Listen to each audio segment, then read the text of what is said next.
मतिया के ओकरे के फेर से बुलावत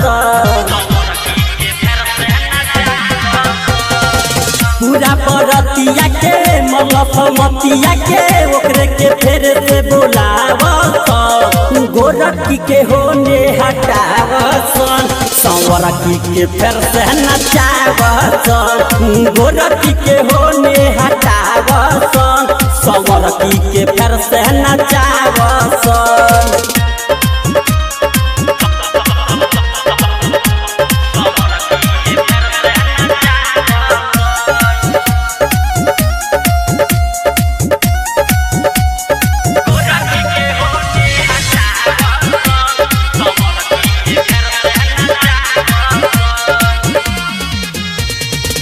भोजपुरी गाना बजावस डीजे पर कमर हिलावस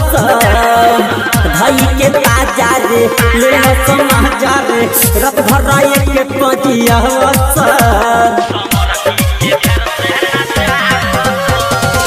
भोजपुरी गाना बजावस डीजे पर कमर हिलावस धई के ताजा रे ले समझा रे रत भर एक पजियावस मानी ना बात कोनो आज के रात सब मिलके मजा उठावस गोरखी के होने हटावसन संवरकी के फेर से नचावसन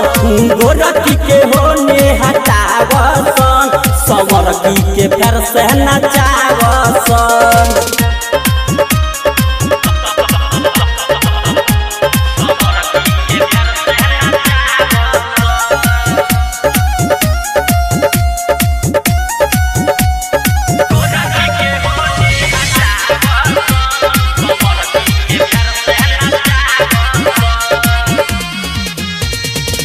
फिरोज सरवन बिहारी हो चली नहीं रंगदारी हो अरुण बेदर्दी संगे बड़े अमीस हो मजाली है पारा पारी हो सरवन राजा बिहारी हो चली नहीं रंगदारी हो अरुण बेदर्दी संगे बारे दिलीप हो मजाली है पारा पारी हो राइटर नूर आलम राजे मानी ना बात याद राउटी का पीछे बुलावस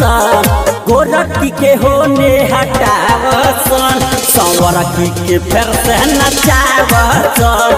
गोरखी के होने हटावसन संवरकी के फेर से नचावसन स्टूडियो मोतिहारी।